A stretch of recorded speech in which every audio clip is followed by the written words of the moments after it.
Welcome to the Airgun World Podcast, brought to you in association with Crackshot, the Southwest's premier airgun centre and ranges.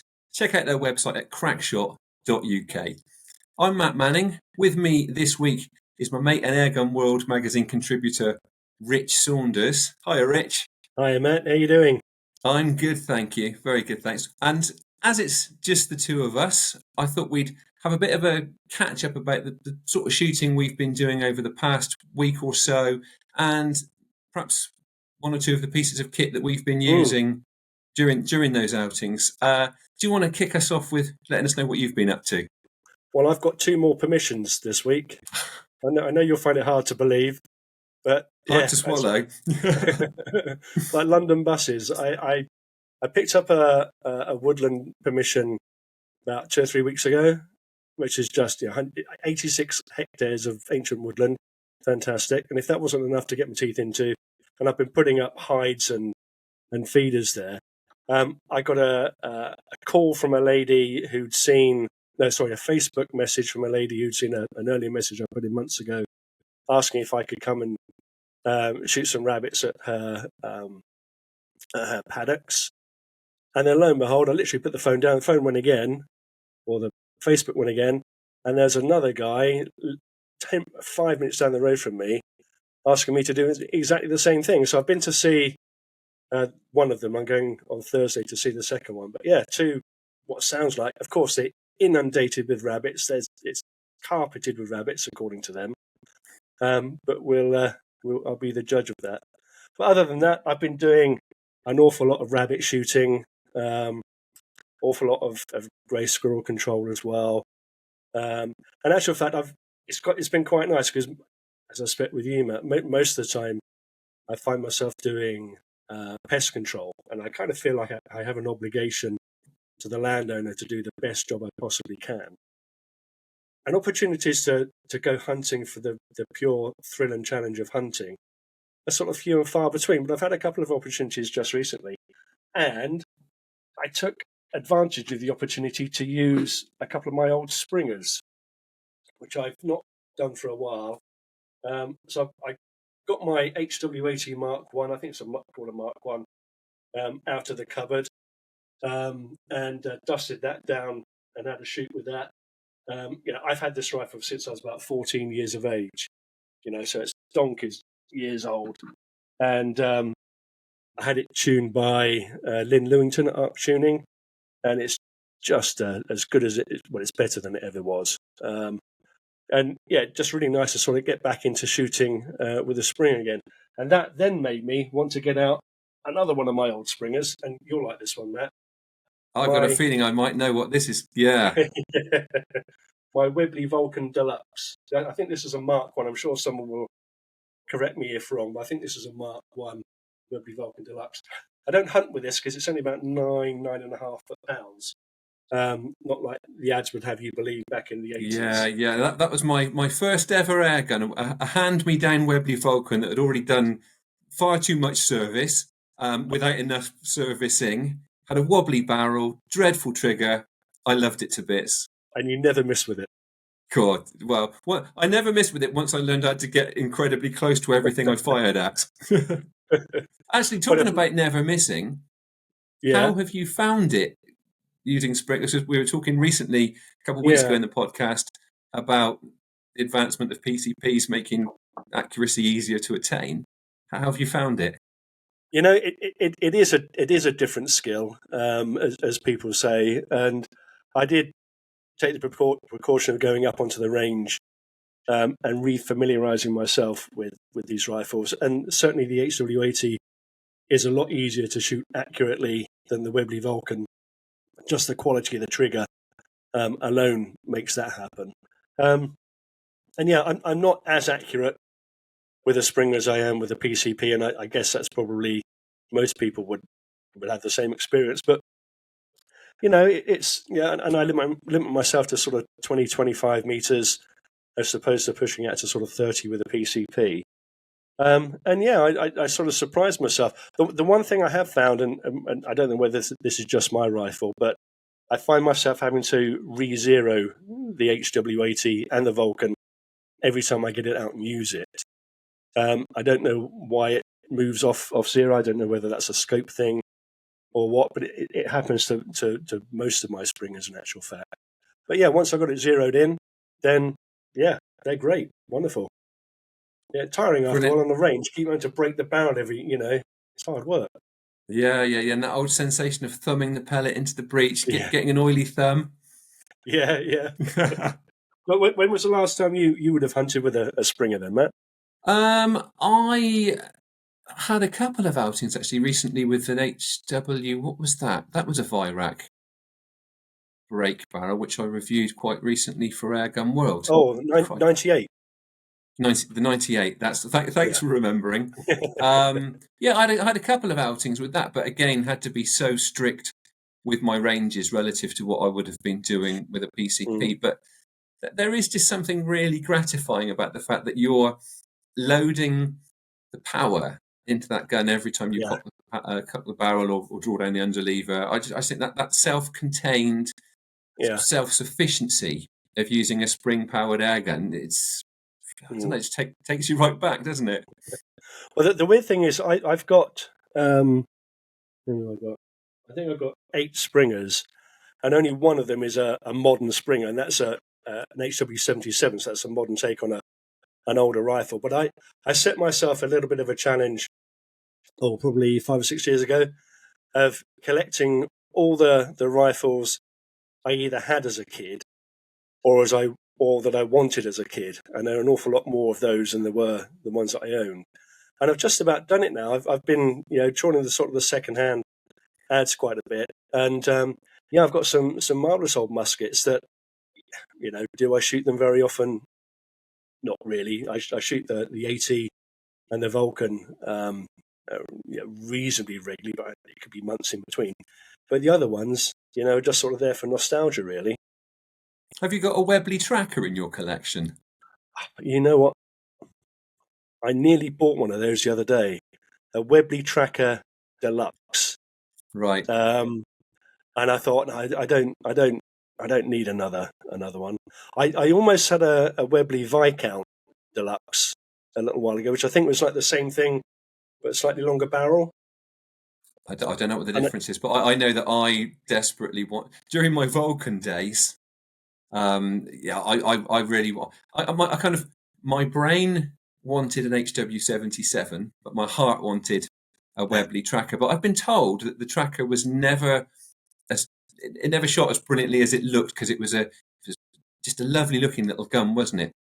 Yeah, side lever. Yeah. And I think that's why it's got some critics actually. Is apparently, again, I'm no engineer, but because it's not dead centrally balanced because of that side lever, apparently the recoil does funny asymmetric things. I don't know. I would still have loved to have owned one. I bet it would have been more accurate than my Vulcan. Yeah. Well, I always wanted when I started shooting as a kid, I had a friend at school, and I suppose I was about sort of 11 or 12. And it was lucky enough that his family had quite a large house with a lot of land around them. So we started shooting over there. And I had my first proper rifle was a BSA Air Sporter S, which I just thought looked the business. And he had an HW80. And this is back when the John Darling days, and he had an HW80 with a Optimus Super Moonlighter scope on it. And it was just so much better than the Air Sporter. Pellets went into wood deeper. It shot tin cans further. And I just lusted after this HW80. And he had a brother, and his brother also had an HW80.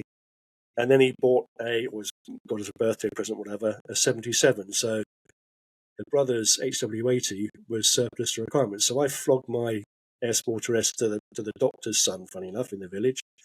And I bought this HW80, and I've had it ever since. Now, it did go through a bit of a rough patch. It went under a few beds and behind wardrobes, but it's been restored now. And yeah, great. I'd never get rid of it. My shooting has probably been quite similar to yours, actually, the past couple of weeks. I don't know whether you noticed rabbits dropping off a few years ago through the hemorrhagic disease. in your part of the world. In my locality, it was really noticeable. But I do think this summer there have been more rabbits about, and there's a noticeable increase, and in lots of places they're causing some pretty serious problems. So, I've been doing a fair amount of rabbit shooting, back on the squirrels with a vengeance as well. I think last time we had a catch up, I mentioned that I'd moved some feeders and was waiting for them to really sort of get going again.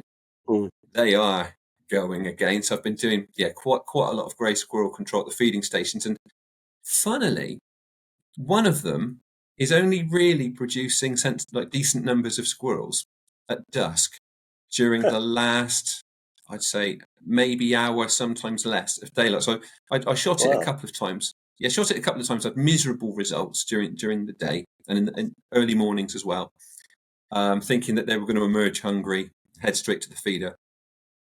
Didn't really get decent numbers, but the peanuts were going down quickly. It's a feeder with a lid on it, so I didn't think birds were really hammering it.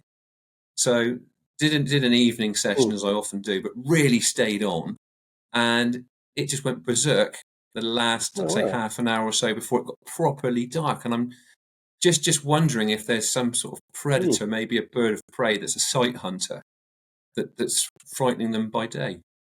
Could be, yeah. Are you seeing squirrels on your feeders right now?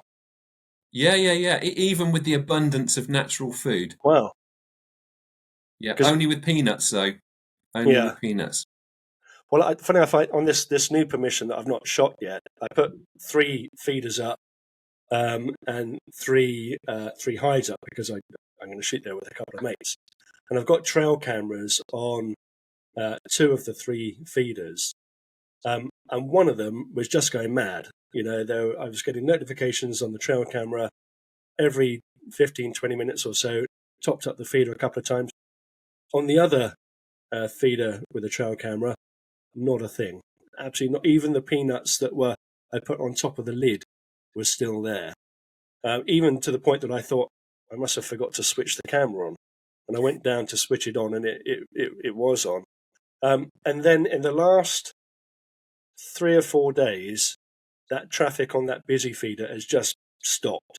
In actual fact, I was going to go and shoot it on Monday on the strength of what I was seeing on the trail cam, and I didn't bother because over the weekend and 3 days of just no notification at all. And there's an awful lot of beech mouse there, and I'm guessing that they're onto that in a big way, and the acorns are out now as well. So I'm hoping that's what.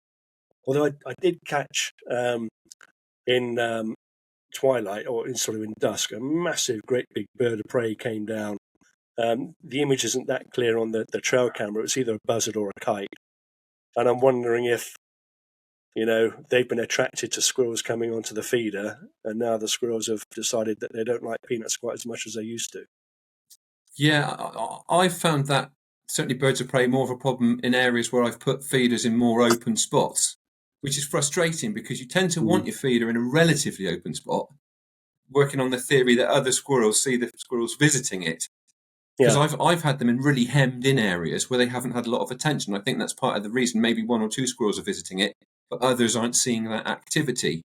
But the second you've got it in a spot where a bird of prey can have its wings open and fly fairly comfortably, they seem to cotton on pretty swiftly. But I was going to say maybe it's beech mast or acorns. And I think that is why, for me at this time of year, like most times of year, peanuts are my go-to bait. And I'd love to hear from, we often get told by people, I'm using wheat, I'm using maize, and I'm still shooting loads of squirrels. If anybody is at this time of year, I'd love to hear from them, because those baits for me could not compete with the natural food. And in fact, I'm occasionally lacing the peanuts with aniseed just to give them a bit of a boost because there's so much natural grub around. Wow. But you're right though. Rabbit-wise, I was lucky around here that despite my best efforts, there have always been rabbits around on my permissions. And even when hemorrhagic disease was kind of at its height, it didn't really knock the numbers down appreciably. But having said that, this year the numbers have just seemed to have exploded. It seems like the more I shoot, the more rabbits there are. And I went out, so I shoot on a fruit farm permission, and I drive around and I shoot from my truck. And I went out the other night with a couple of mates, and we shot, 30 odd rabbits, and they're all kind of like sort of grown up juveniles, if you like. I think they were this year's kits. Yeah, well, they were sort of, kind of almost full size, but you could tell they were young rabbits, Yeah. And I think they were this year's kits that have got to a size and they've grown up, and they've never been shot at before. But yeah, no, I'm still seeing lots of rabbits around me. I think their recovery this year is partly down to the fact of the weather we've had this summer. Now, I often notice in normal years when there were more rabbits around, as there thankfully have been this year, you'd see an arrival of rabbits, small, young, very young rabbits. Yeah. Early springtime when you get that first flush of grass. And then when the grass gets baked and there's not so much available food, they seem to stop breeding or they stop breeding successfully. And I think, you hear that rabbits does can reabsorb their young if they think times are going to be difficult and there's not going to be enough food to sustain them. And I think when we get those baking, hot, dry summers, you're just not getting the young rabbits coming through. This year, I don't want to speak too soon, and it completely changes between us recording this podcast and people watching it. But generally, it's not been scorching hot. We've had moderate frequent rain. And if you look around, everything is so much greener than it usually is at this time of year. And I think that's just really suited rabbits and it's helped them to bounce back. I think you're right. I think you're right. I mean, on this fruit farm permission, because the place is irrigated, obviously for the fruit crop, there's always plenty of water. The place has its own reservoir, so there's always water going around. So I don't think they've ever had that kind of drought situation to concern themselves about.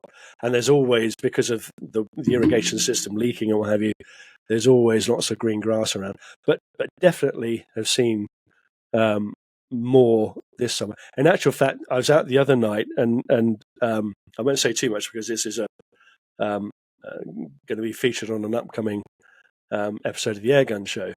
But one of my farms has a solar panel field right in a paddock, and the rabbits have been digging around the solar panels and sort of making them a little bit wibbly wobbly. And obviously, we're talking science now; they've got to be at the right angle and all that kind of stuff. So I was asked if I could shoot the rabbits in amongst the solar panel fields, which was a little bit stressful, I have to say. But at any one time, I could look. It's really frustrating because I was out with a mate of mine, Kev, and we were out for less than an hour before it started raining, and there were rabbits everywhere. It was, never seen anything like it. I'm sure if we'd have carried on, we'd have got 30 or 40. But hey ho, there you go. Yeah, it's good to see them making a recovery. I think that's the thing, because you want a harvestable surplus. We don't want to see the last one.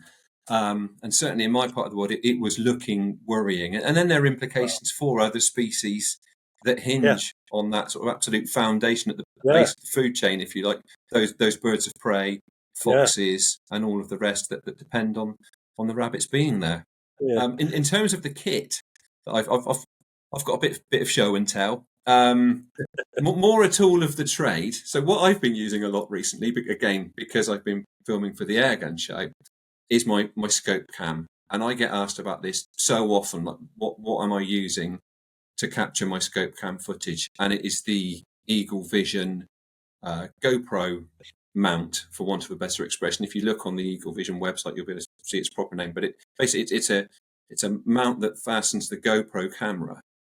It's got a sleeve that attaches it to the rear of the scope. It sees through the scope, and through a clever sort of periscope type mirror arrangement, it then sends the image to the camera on the side, meaning, as you well know, that we can now film through these looking straight through the scope rather than having to look at the screen. And for me, it's been a lifesaver, and it revolutionised what we can do for the Airgun Show. And in the early days, you use one of these, don't you? Did you have the terrifying experience of obviously you have to change the lens? So you basically have to break off. You have to break off the original lens. Yeah, because I think it's like a fisheye lens, isn't it? So it's the wrong angle, if you like, for filming down a narrow scope. I knew that breaking it would be the easy part, because I'm very good at breaking things. Yeah. But when it came to putting the new lens in, that was a little bit sweaty palms job, I have to say. I tell you one thing with that, Matt. And this is only something I learned relatively recently, being a technical idiot. Do you, especially when you're in a hide, do you still switch the GoPro on by pushing the buttons on the thing itself, or do you use the app on your phone? No, I don't. I don't use the app. I do occasionally. Well, I'll tell you what I do. Okay, let's go back to setting it up. You have someone else to do it for you. We've cracked the lens off without destroying the whole camera and voiding its warranty. We've put the new one on. And then obviously I think a lot of people don't realise you then have to focus that lens by taking the camera back out the box, turning the lens this way and that, and finding out which way gives you the boldest, it makes the reticle look boldest. So I pair it then with the app so I can see a bigger version of the picture, usually on my phone, when I'm focusing it back and forth. And in fact, the lens of this, if I took it apart now and showed you, it's got all sorts of little notches and marks on it where I've showed where the focus is for different scopes. So that for me is usually as far as using the app goes. I take the card out to upload stuff to my computer, and I switch it on, obviously, with the little power button on the side, and then it falls asleep after a while on standby, and then I just literally press the main record button when I need to get rolling, press it again to switch it off. So are you doing something more clever than that? Yeah, I mean, only when I'm sitting in a hide on my fishing chair with a little kind of side table next to me, so everything's all neatly laid out and to hand. But I obviously have it paired to my phone, and then you can switch it on and off via the app, and you can look at the preview through the app, and then you can press the record button through the app. So it's typically when I'm shooting squirrels. If I'm out shooting rabbits, then you're moving around and you've got to press the buttons kind of manually. But if I'm shooting squirrels and I see a squirrel coming from 10, 15, 20, 30 meters away or something, then that gives me enough time to fiddle with the buttons, switch the thing on. And I just find that easier than kind of switching the button on the side, looking around the side to see if it's on, and then realize I pressed the wrong button and what have you. And it does make life a lot easier for me anyway.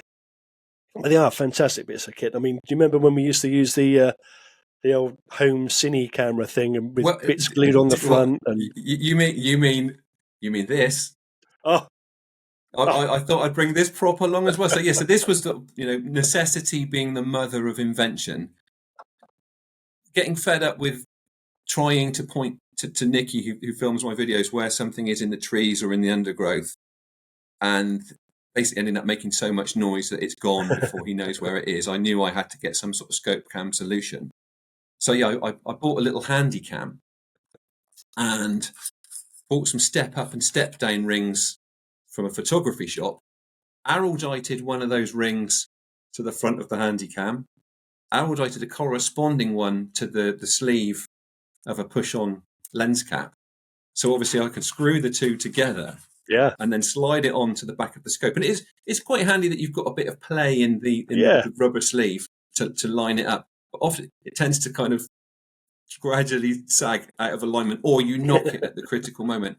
And of course, you've got the tough challenge of shooting through a screen rather than holding the gun properly. But it seemed like a great thing at the time. And also what I did was put the same corresponding ring on different sized sleeves, packed from various lens covers, so I could interchange it between different scopes. So I think if anyone's on a really tight budget, it is a solution. And it does the job, but it going back to shooting through a screen isn't half difficult when you're used to being able to nestle into the gun properly, look straight down the scope. I think the periscope arrangement with the Eagle Vision model, you lose a little bit of light, don't you? I think you can choose whether Yeah. 75% goes to the recording and 25% goes to your eye. Yeah. Or the other way around. And obviously I always go for the 25% to my eye and the 75% to the recording, because we want the best quality we can get. But I do, you're never going to show off a scope's performance to its full potential because of that. You're stripping out some of the light via those mirrors. Yeah. You are going through an additional tiny lens. And also you're relying on the fact that hopefully you focused it properly to the scope's reticle, which then corresponds with where you're focusing it using the parallax dial onto the subject, onto the target, when you're getting that final shot. So there are a lot of factors that can go wrong. And I always think that when we're trying to show off somebody's optics, it's like, well, I'm doing my best here, but I haven't added a lot of layers of problems. But it is a brilliant piece of kit in terms of what it's done to capture. Are you aware of? I mean, obviously we're used to the fact that we have digital day-night scopes that have onboard recording on them. Are you aware of any? And I'm not, any glass scope that has inbuilt recording capability. No, I'm not. Hopefully somebody will tell us that they are and that they've heard of it and where it is. But no, I don't think I have. If not, you heard it here first. We'll go 50-50 on the royalties, Matt. Yeah. No, that would be a great thing, wouldn't it? And I can't imagine it's a million miles away. It'd make our life a lot easier. Wouldn't it? If it was just in there. So if the image was good for your eye, it's good for the camera. That would be brilliant. Yeah. Well, let's move on, because we have got a few questions. I should, before we do, I must just remind everybody to grab a copy of Airgun World magazine, or better still, take out a subscription. You get 13 copies a year delivered to your door. Subscription saves you a lot of money, and you also get shooting insurance included with that. We've also got an offer for podcast viewers and listeners in the description, or visit airgun-world.com. And while you're there, do sign up for the Airgun World newsletter. Right. So, first question I've got, actually looks like a question to me. So this is from John Dingle. I've just watched Matt's crow and rat shooting video and noticed that Matt instantly reloads his gun and applies the safety catch between the shots. And he says it's not a criticism, as I do the same. But what do you do with the shot that's still in the barrel at the end of the session? Well, personally, very simply, I fire it safely into the ground, in a safe direction, into what I regard as a safe bit of ground that's not going to create a ricochet. And that shot is almost certainly safer than any shot you're ever going to take at a target or a live quarry. So that's what I do. And I think it is, I don't take, as a hunter, more often than not, I do immediately reload and apply the safety catch ready for the next shot, because you don't want to be creating that movement and noise the next time a shot comes along. But I never, ever take it lightly, and I never, ever entirely trust a safety catch. For me, it's about muzzle awareness. And some people I've shot with, it's absolutely terrifying to see the faith that they have in a safety catch. And they're pointing their gun in all directions, swinging it through people and past people. And quite frankly, I'd rather be out with, if I'm with other shooters, I'd rather be with somebody that's got no safety catch and brilliant muzzle awareness than somebody that's got a safety catch and lacks muzzle awareness. Because if the gun's never pointing in a dangerous direction, it can't ever cause any harm. And I wish that message would get through to a few more people. Do you do the same, Rick? In fact, I think I've seen occasionally you actually will reload for the shot. Yeah, I mean, it depends on sort of the environment that I'm shooting in. So like you, most of the time, I'll recock the rifle, especially if I'm shooting squirrels from a hide and I'm going to be relatively close to where the squirrels are coming into the feeder. Then I'll recock the rifle straight away, put the safety catch on, and usually the gun's in a tripod or mounts pointing straight out the hide. But the only time I probably wouldn't reload straight away is when I'm shooting from a vehicle, especially if I've got a mate with me, and we have a kind of an unwritten but firmly followed rule that a gun's never loaded when it's in the truck. You cock and load when you want to take a shot. So, when we start off at the beginning of the night, obviously you put your magazine in, you close the side lever or the bolt or whatever, and your gun's loaded. So we'll fire that shot off, as you say, into soft earth or whatever. So the chamber's then empty, and then we'll recock when we get an opportunity to shoot. And even if you kind of line up on a rabbit and the rabbit runs away, then we'll fire off that shot, into earth outside the truck, rather than drive around with a loaded rifle. But yeah, I see, even down on the range, every now and then you have to pull someone up because they're kind of swinging around with a rifle. Or the other thing is sort of slightly kind of related, but not the same. Is I see people cocking brake barrels and underlevers and kind of putting the barrel down, letting go of it, and then putting a pellet in the breech, and then returning the barrel. And I every time I see it, I say, look, please don't do that, because if something lets go inside, you're going to lose a finger.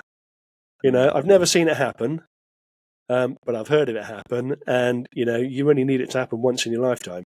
So yeah, I think the bottom line is, as you say, you can never be safe enough.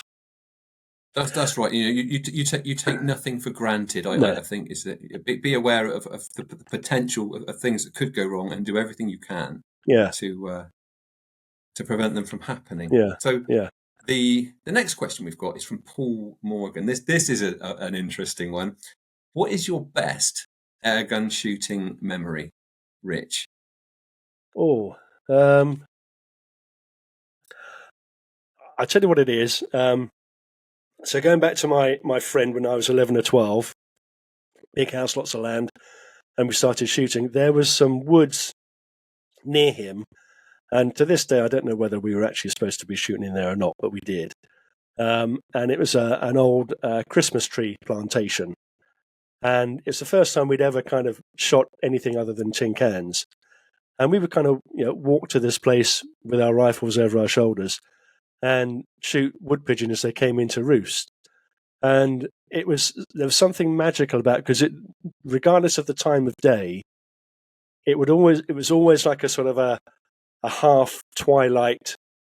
The light had its own kind of personality within the woods as opposed to outside of the woods, and because of the thick Christmas trees, everything was quieter. Pine needles on the ground, so nothing made a noise at all. And these trees were like 30, 40, 50 feet high. They were huge. And so whenever a wood pigeon flew into roost, you could always know exactly when it had happened, because there's no other noise to distract you. And my earliest memories of kind of standing underneath a tree, waiting for wood pigeons to come in to roost, and then missing them with my HW80 is my sort of my most favorite memory. And that, I think that taught me an early lesson, about the value of keeping still. Because it's hard enough to spot these wood pigeon when they did land in these trees. And I learned very early on that if I heard something, to not move my head, to see where the noise came from, because I scared so many pigeons, but to sort of move my eyes and to move much more slowly. So that's probably my most enduring memory, I think. How about you, Matt? To be honest, it's hard to recall a single best memory, because there've been most outings produce some pretty good memories. I can, in terms of distant memories, I can vividly recall the very first grey squirrel I ever shot. And we often say different times. I must have been about 12, late 1980s. And for some reason or other, I'd managed to bypass my old Webley Vulcan and get hold of my granddad's BSA Air Sporter, which was a little bit more accurate, or I believed it was. It was when I was shooting tin cans and washing pegs in my grandparents' garden. Anyhow, so I was in the woods shooting with my uncle. I can recall he'd gone off to an area where there's some oaks. We were sort of within eye shot of each other just about, but he'd gone off to an area where there's some oaks, expecting some pigeons to come in again, like you were saying, approaching roosting time. I was in a patch where there were some very skinny silver birches, and I liked that spot, or believed it was a good spot because it looked more open, because the birches didn't have a lot of branches lower down. I could see quite a lot through it. Anyway, we sat there for a while and nothing was happening. And I was probably, I don't know, drifting off, not paying full attention. All of a sudden, snapped straight back into the room with a click of claws on back. And there was a grey squirrel coming down a silver birch. So I was sat with my back to a tree. This tree was probably 12 yards from where I was sat. Thank goodness. Like you, knowing to turn very, very slowly. I knew it was close. I swung around. This squirrel just froze dead still, and it was pointing downwards. I can still see the shape of it now. Its tail dangling over the back. And it just froze. And I thought, that squirrel is never going to stay there while I shoulder the gun. Well, it did. I'm pretty sure it was a fixed parallax scope, because I can recall quite a blurry sight picture. I bet I didn't think about hold over and hold under. But thankfully, because of the range, say I'd ambitiously zeroed at 25 meters, it was probably at the initial crossover at about 12 meters. So I just held still on its head, pulled the trigger, and just flopped it down with the cleanest, neatest headshot. Wow. .22 caliber gun. The squirrel was out for the count, and I couldn't believe it. And there was much cheering and whooping, and my uncle was over in no time at all, congratulating me. And I don't know what happened. I expect the squirrel was ultimately fed to my granddad's ferrets, but I can recall not wanting to part with it, because it was such a precious trophy that I thought I could hang on to it forever. Yeah. So that's if not the fondest, certainly my most distant, and that's the very first grey squirrel I ever shot. Funniest shooting memory, again with my uncle, round about the same time. It was on the same farm, actually. And there was an oak tree that we used to sit underneath in the shadows, and there was a rabbit warren between 20 and 30 meters from this oak. I've gone off on a tangent now, because this isn't actually an airgun shooting memory. This was with a 410. So for some amazing reason, my uncle's nodded off and said, "Here, you hang on to the gun and see if anything comes out." Okay, fine. What a privilege. So, lo and behold, a rabbit pops its head up from one of these burrows. I line up with the 410. It's probably only 20 yards away. I knock it over quite cleanly. Uncle wakes up with a start. I've now trotted out to retrieve this rabbit. To my absolute glee, I pick up this rabbit. I'm like holding it up. Yeah, I've shot one. And then I see there's another dead rabbit on the ground too. So I pick that one up and start waving that one around too. Got a double, 2 with 1 shot. And my uncle is now in absolute hysterics, laughing his head off. And I'm thinking, like, why is this so funny? This is like the pinnacle of my hunting achievement here. I've shot 2 rabbits with 1 shot. Then I realised that one of the rabbits felt different from the other one. It didn't feel warm and floppy. And basically, where I lifted it off the ground, it was like black and bold. Oh. I couldn't see that side. I could see the side that was still furry. So I had picked up the rabbit I just shot, and also a long dead one, which I don't know how it had died, but it had died several days prior. Thought I'd had a double, but yeah, it wasn't so. So that's one of my funniest shooting memories. Do you ever remember as a kid ever taking rested shots? Or was it always freehand? No, I did used to try to take rested shots, because I just couldn't for love. If you think about it, again, if you think I was about 12 or 13 and how heavy the Vulcan, the Air Sporter, so I was constantly trying to lean them, but making the horrible mistake of often leaning them on fence rails, wooden fence rails, and wondering why shots weren't going where that crosshair was absolutely unmoving. But I'd pull the trigger, and obviously the recoil would fly always off of that solid support. So too often, and probably it took me a while to realise that it was the unrested shots that were going the right way. Yeah. But was that something you overlooked for a while? Yeah, it never occurred to me. I think it's because, shooting an awful lot of rabbits in these woods to start with, everything was, up in a tree. Yeah. And then it seemed to me that the only squirrels I ever shot were up in a tree as well. And then even when I started shooting rabbits, obviously lying prone, I just kind of put my elbow on the ground. Obviously no bipods or anything like that. And all of that was with my HW80, 12, 13, 14. You're talking about 10 or 11 pounds with a scope on and everything. So how I ever did it, I have no idea. But I think probably the 80 is quite a good rifle to shoot when you're aiming high, because all that weight goes down into your shoulder and it makes it a lot more stable. But it never occurred to me to shoot from a rested position. Perhaps I was just thick. Well, I often used to attempt to, because my stalking wasn't much cop, I would try and creep up to gateways down the hedge. This is again rabbit shooting. Yeah. Creep up to gateways and then try and peep around the gate to hopefully catch something out that hadn't seen me approaching along the hedgerow. And then all too tempting was to just thread the gun through the gate, lean it on one of the bars of the gate, miss by a mile, and take a long time to work out why that was happening. So I did try to cheat for a very long time, but it didn't have the desired effect until I moved on to pre-charged air guns. It's one of the things I see with folks shooting springers down at the range, down at Reading Air Target Shooting Club. I see them with a springer resting it directly on a bag or on one of these sort of tripod-y kind of rest things. And I always say to them that that's fine because it's being consistent.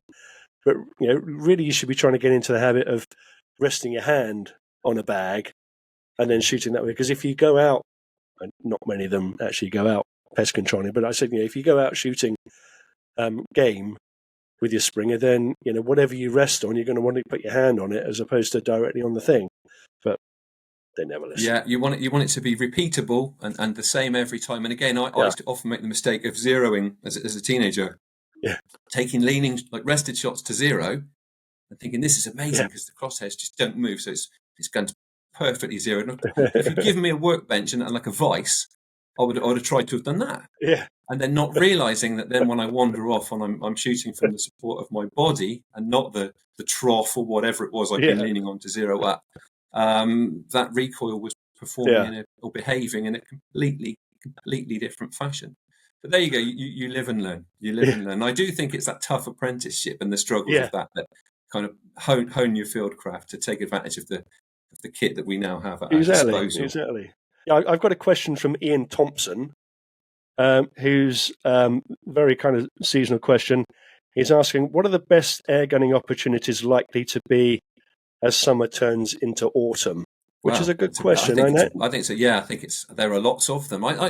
It depends on where you are, I think, and what sort of permissions you've got. But off the top of my head, we were talking about this in a previous podcast. An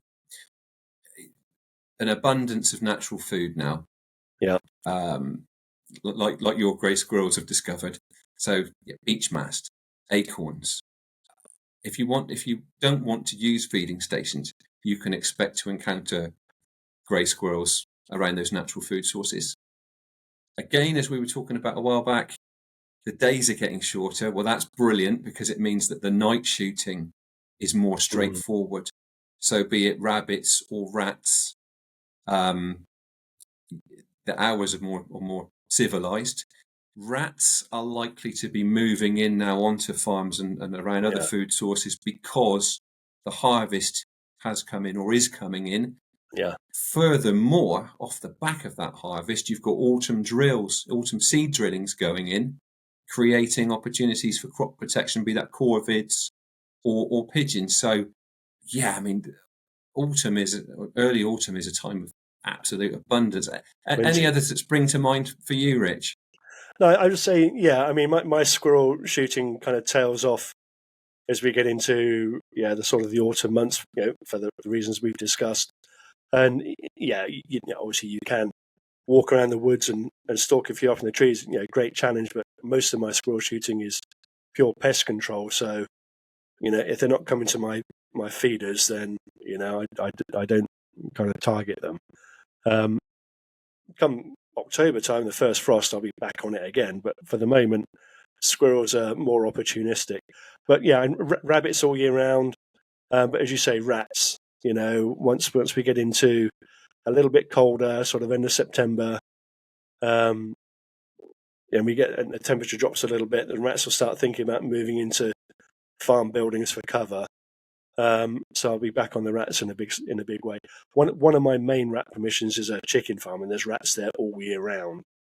But over the river, there's a large maize cover crop, and once that's over and they've eaten all the spilt maize, you can see the devils swimming across the river to get into the chicken farm. So I think rats will be the thing that I dial up now, and squirrels will be the thing that I dial down for a few months at least. Good stuff, but still plenty to be going at. Doesn't stop. No, it doesn't. Well, look, I think that pretty much takes us to the end for this one, Rich. So thanks ever so much for your time. Thanks again to Crackshot, podcast sponsor. They're based in Newton Abbot, or you can look at their website, which is crackshot.uk, and they are also on Facebook. And don't forget that Airgun World subscription offer, which includes shooting insurance. There's a special deal for podcast viewers and listeners. If you have a look at the description, or visit airgun-world.com, and you can sign up for the free Airgun World newsletter while you're there. Thank you for tuning in, and the podcast will be back in 2 weeks' time.